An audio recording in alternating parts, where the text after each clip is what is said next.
and set my color to red. The next thing that we're going to do here is I'm just going to walk you through drawing 3D solid objects. One thing when you're doing this, I'm going to put it just on conceptual. When you're doing this, we are using these guys right here. It's called modeling. This is solid models. There's two different ways that you can do things in AutoCAD or any 3D program. You can make it solid, or you can make it wireframe where it's just faces that you're dealing with, but it's really hollow and empty on the inside. So kind of, if you picture like a frame with a sheet over the top or a piece of plywood or something, and it's hollow on the inside, we're not going to do that. So one thing that you want to be careful about is when you're making objects in 3D, do not ever, ever, ever explode them. Because if I explode this box, now I just made it a hollow box. It's not solid. And there's no way to join it that I know of. There's no way to join it back and make it a solid again. So you never, ever, ever want to explode. That's a real important thing to just keep in mind when you're doing solids.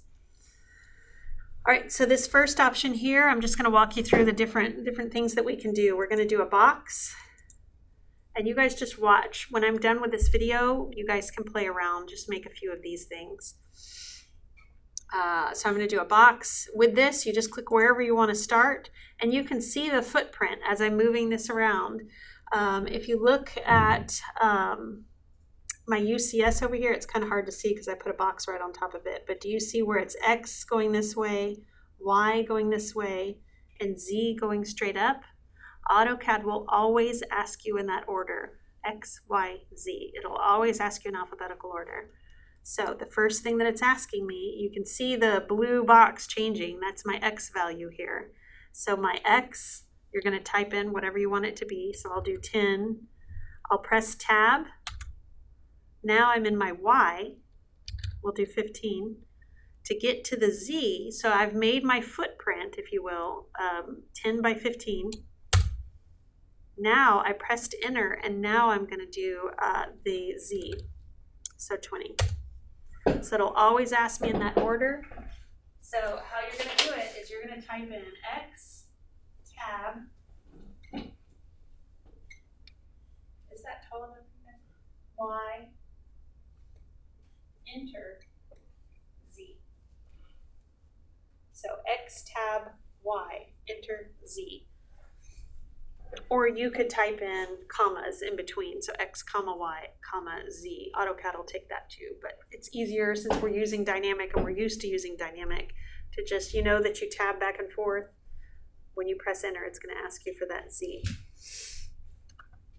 So that's it. I've just drawn a box. There's another option inside the box command. When I specify a corner, look what I can do here. Instead of typing X, Y, and Z, I have an option here. Instead of giving it the length, I can make it a cube. If you do the cube, I like to turn on my ortho because then it's not some weird, whatever weird angle my mouse just happens to be at. But I can make it 10.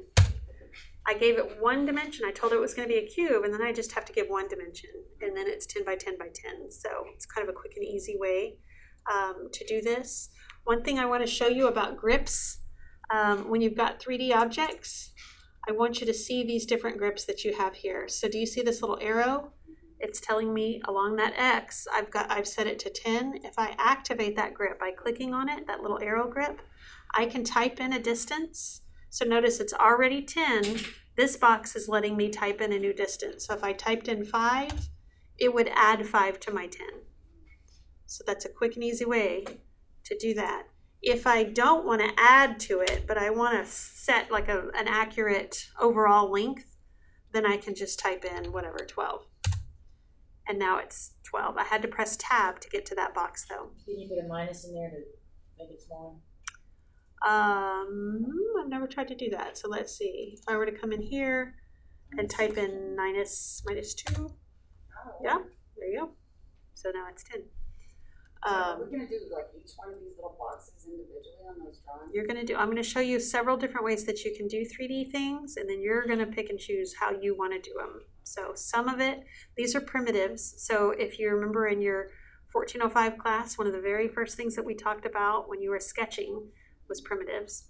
You know, a sphere and a cylinder and primitives. If you were to take an art class, I don't know if you've ever taken an art class before, but they draw like an oval for the face and maybe a rectangle for the torso, and then you start filling it in from there. That's kind of a similar thing, what they're doing with 3D. You can also grab this corner, and that will allow me to adjust this way or that way. I've got my ortho on right now. If I turn off my ortho, I can be a little more crazy about it.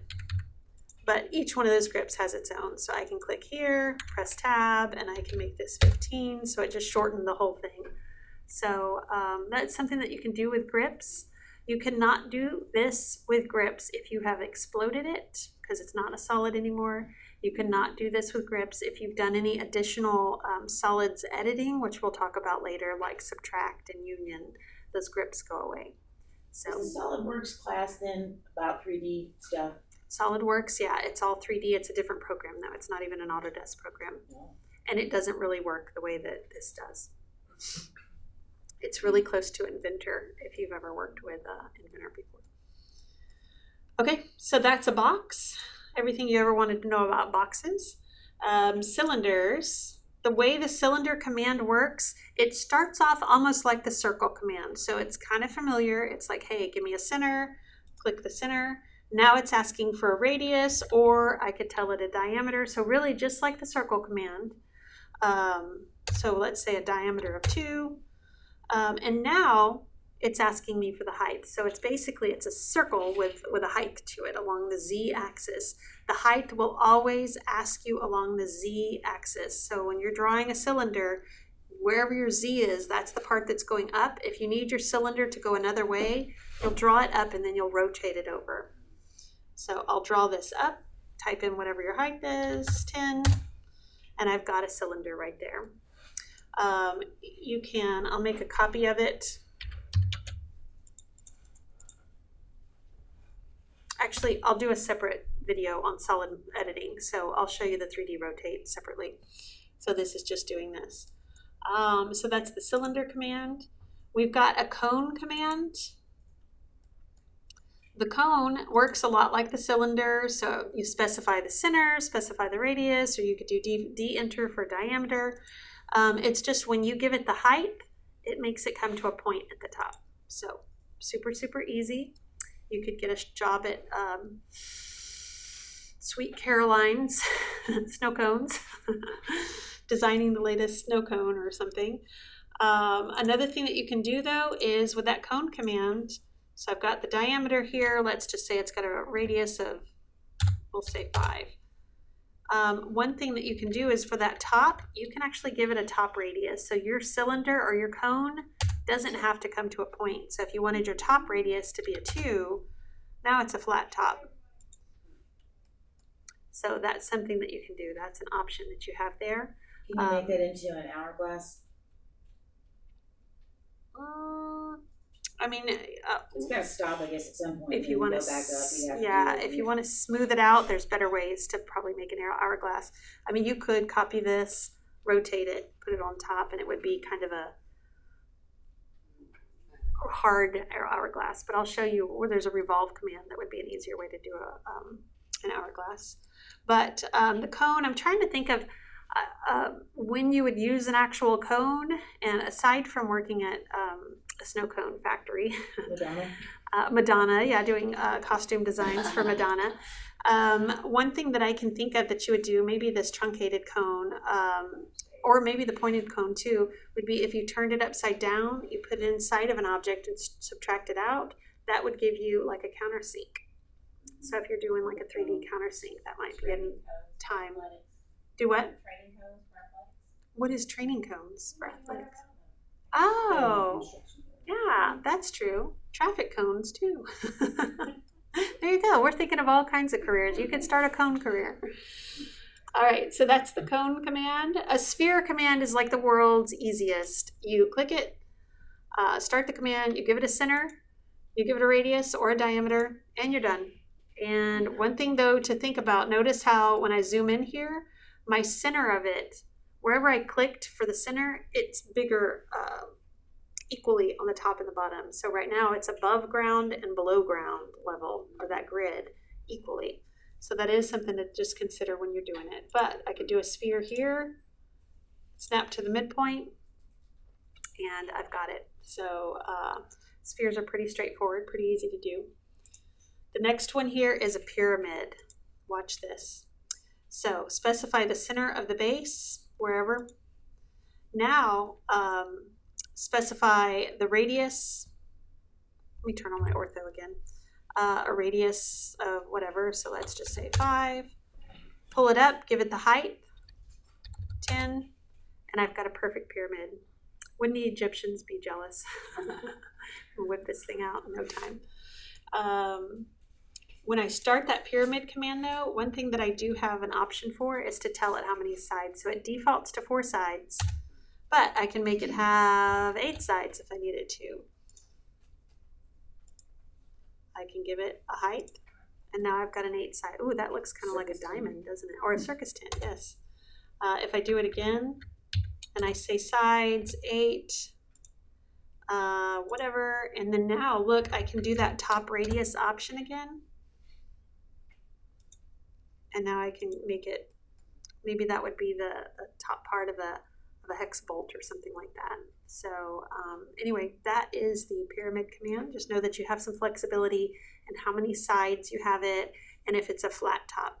No, it's not the pyramid. No, it's not hex mode, because hex mode means 6.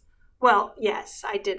That would be 8 sides to it. You're right. But if you wanted to do a hex bolt, you could do a 6-sided pyramid. The wedge command. So I'm going to show you how to do the wedge command, and then I'm going to tell you to never ever use it again. The wedge command, you're going to click where you want it to start. Kind of like the box, you're going to give it a footprint along the X and the Y. If you have a set dimension, you can type that in here. And then you're going to pull it up, give it height along the Z-axis. That looks familiar. It looks really easy. Like, it looks super easy to do and really straightforward. When you're doing that wedge, it'll always be at a right angle. That right angle is going to be up along the Z-axis, and the edge of it, that back edge, is always going to be along the Y-axis.